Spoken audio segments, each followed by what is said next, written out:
listen, did nobody check him for no steroid? I said, he had quick hands, he would hit.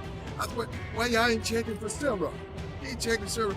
And then, you think he was on steroids? Of course he was on steroids. Don't talk about is, how can that look at steroids? Way responsible for the performance-enhancing drugs that are being used by fighters that fought in his gym. Specifically, off the top of my head, you have Canelo Alvarez had popped for clenbuterol. Boxing icon Evander Holyfield has stirred major controversy by openly accusing Canelo Alvarez of possible steroid use. With a highly anticipated Canelo versus Terence Crawford showdown approaching, Holyfield's explosive claim has fueled intense debate and widespread speculation within the boxing world. Makes the boxing fights of all time, in my opinion. So I feel like I'm 100% confident in myself. If Canelo was 100% confident in himself, I don't know why he wouldn't fight. Especially since, seeing that everybody in his team is on steroids, which included him, so he never got on steroids. You think he's on steroids? Of course. How do five people out of your camp get tested positive for steroids? All those people using that camp. Although Holyfield has not outright accused Canelo of steroid use, he has consistently called for tougher penalties against fighters who test positive for banned substances. Back in 2018, after Canelo's positive test for clenbuterol, Holyfield argued that athletes caught using PEDs should serve jail time, suggesting a 30-day sentence to deter such violations. Alvarez failed a drug test before his big Triple G fight in May, and he's blaming Mexican cows. All right, here's the deal. 2 months until the rematch with Gennady Golovkin on May 5th is going to be a big fight, and he's been taking drug tests leading up to the fight, standard operating procedure. This time he popped for a substance called clenbuterol, which is a banned substance. As a matter of fact, it helps you cut weight. A lot of people use it illegally to cut weight while maintaining muscle mass. He is saying he's not cheap, he's not a cheater, I did not intentionally take clenbuterol. The problem is, I've been training in Mexico and eating contaminated cow beef. That's what he's saying. There's a problem apparently in Mexico where some of the cattle are being injected with clenbuterol, which helps cows. It's illegal in the United States, but some places outside the United States, some places in the United States, will use clenbuterol to grow bigger cows, to up the protein content in the meat. And he's saying that what he had was contaminated meat because his training center is in Mexico and there's a problem with Mexican meat down there. He even issued a statement saying, quote, "I'm an athlete who respects the sport and it surprises me and bothers me because it never happened to me. I will submit to all the tests that require me to clarify this embarrassing situation, and I trust in the end the truth will prevail." So far, the fight with Gennady Golovkin is still on. He's still dead set on making that fight. Floyd Mayweather has sharply criticized the boxing world for what he sees as a blatant double standard in handling steroid allegations, particularly involving Canelo Alvarez. According to Mayweather, while some fighters face relentless scrutiny, others, like Canelo, receive leniency because of their marketability and star status.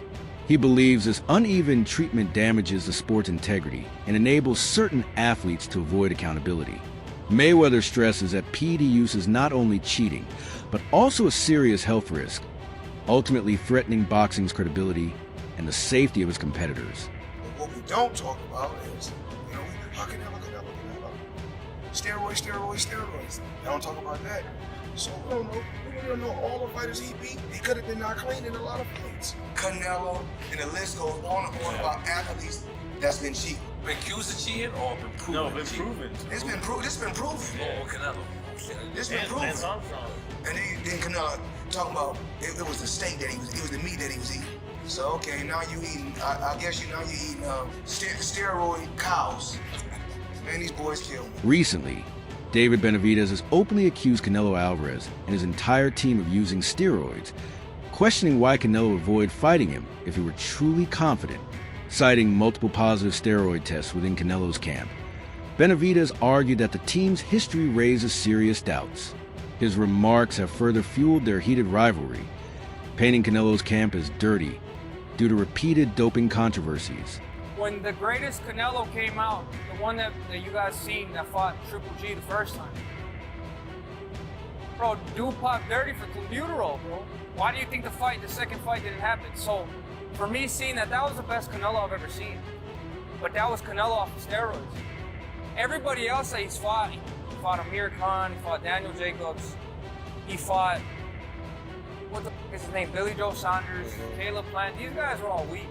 So for me, that's why I feel like I see Canelo Alvarez and I see like, he's not as good as everybody thinks. Because the best one that fought Golovkin that first time was off clenbuterol. That was the best Canelo I've ever seen, and that's why he looks so good, because he's off clenbuterol.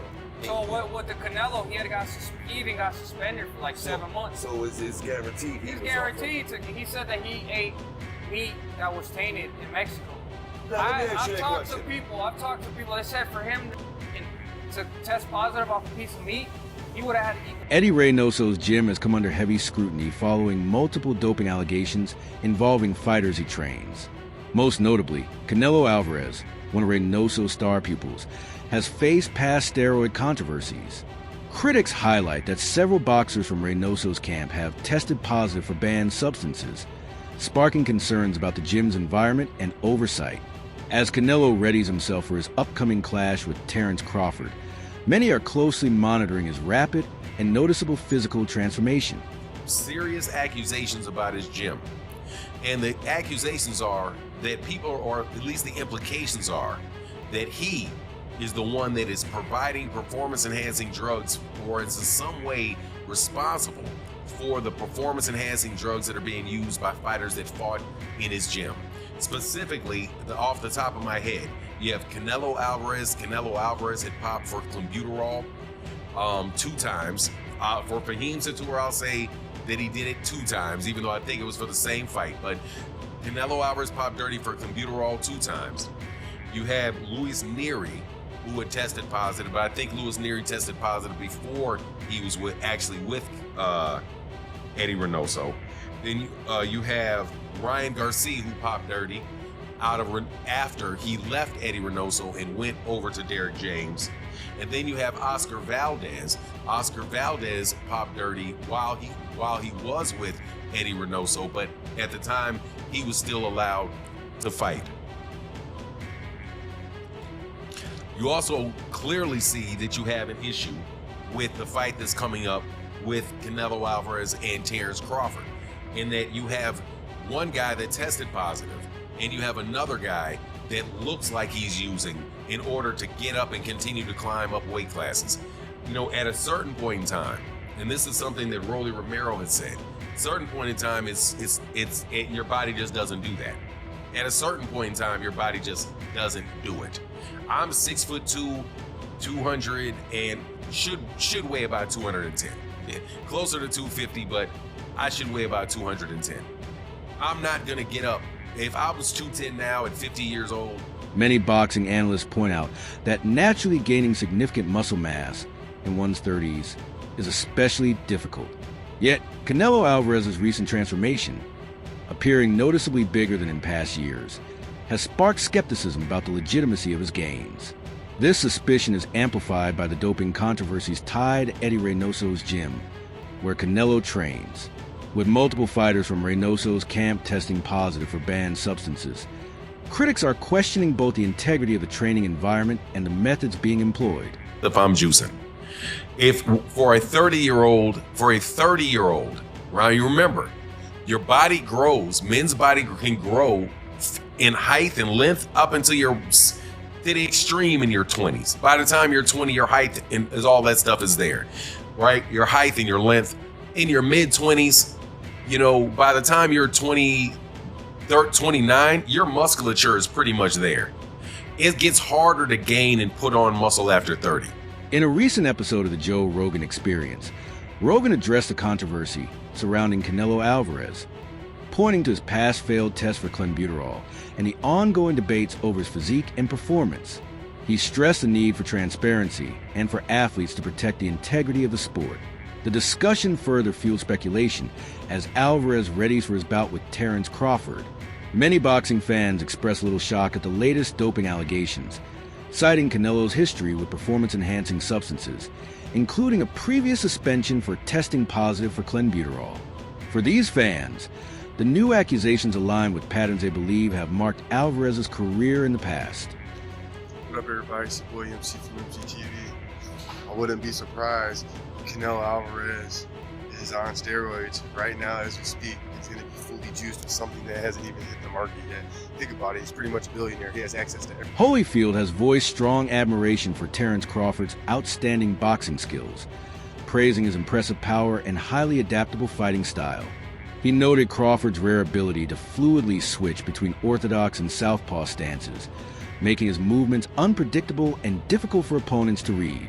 This versatility, Holyfield explained, forces adversaries to constantly adjust their tactics, much like life's demand for continual adaptation.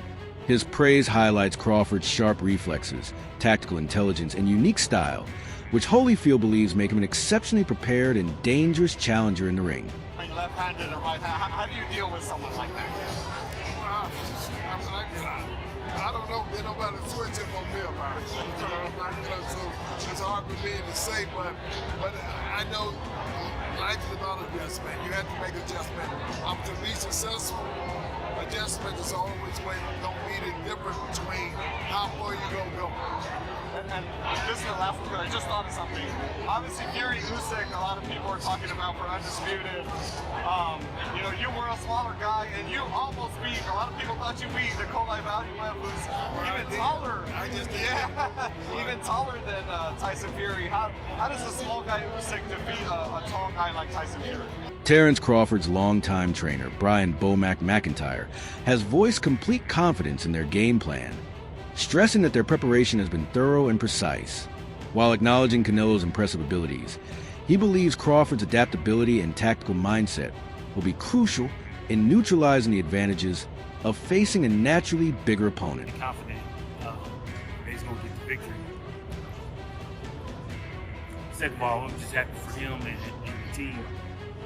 So, you know, the world can see once again why he considered the best pound-for-pound fighter.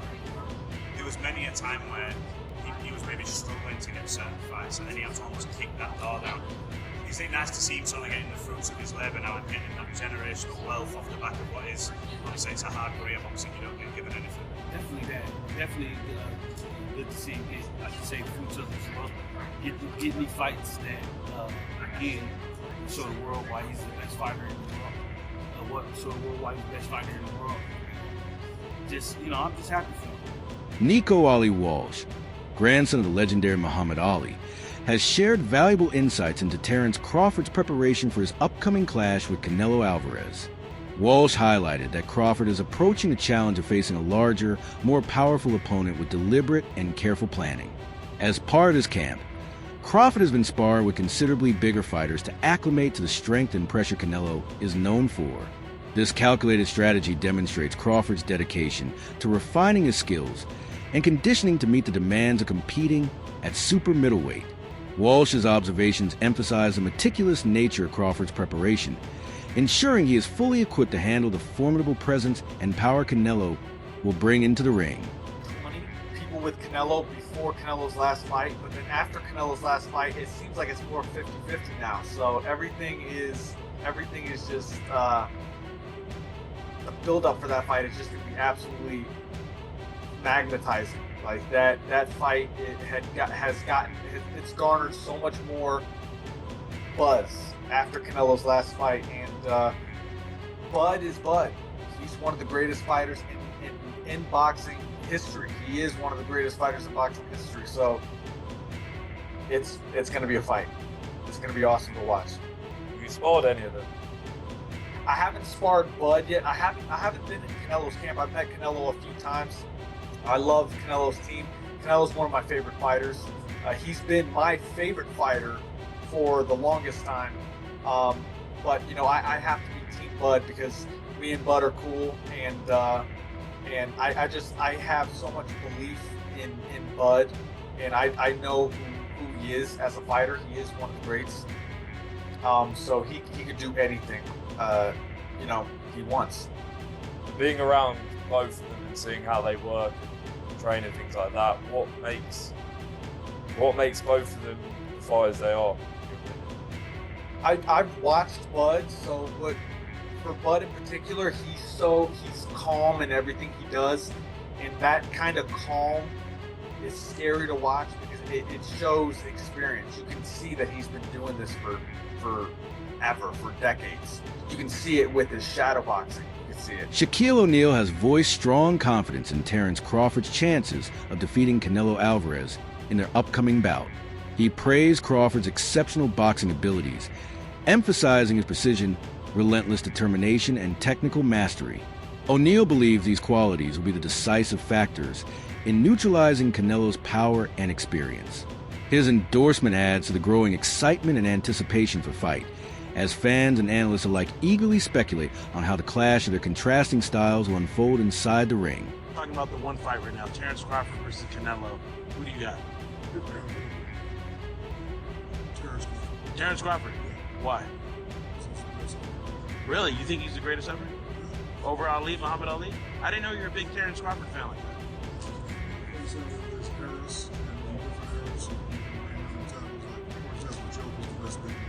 Right. You put Joker over you as the best big man? Terrence. True.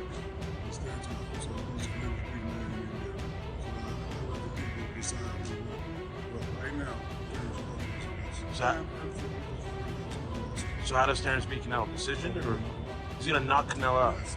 So they're gonna have the fight at the Vegas Stadium, Raider Stadium. You're gonna be there? No, it's back on. Now it's back on. It's in September 13th in Vegas. You'll be there. Front row. It's front row. All right, Cole, you're the man. Many boxing analysts have pointed out a key contrast in experience between Terence Crawford and Canelo Alvarez, especially regarding weight classes and the challenges they faced. Crawford, celebrated for his adaptability and skill, will be making his debut at super middleweight, a step that brings both risks and opportunities. Canelo, on the other hand, boasts extensive experience in this division, having already unified all major super middleweight titles and proven himself against top-tier opponents. Crawford, on the other hand, he has been walking down his fighters, and people don't see that but me. For some reason, when I had that tape, people were screaming "cat," and it's like David Ebenezer, Errol Spence, Sean Porter, Gambo, a Mean Machine. Even against Madrimov, the way he won the fight was by fight. It wasn't Floyd Mayweather sticking. This guy has been too athletically gifted, and I mean explosive, hard punching, and too strong for his ops. When he's in orthodox, he boxes. When he switched, he becomes a puncher, and now he's coming out southpaw. He ends you. He is not. You gotta watch him fight. He does do athletic things where his hands and his feet work together, and he catches you for sure. But what he mostly do is he punishes and he bullies his op because he walks you down and whips your ass. Do you think Canelo is using PEDs before the Crawford fight? And should past allegations shape how we judge a fighter's current integrity?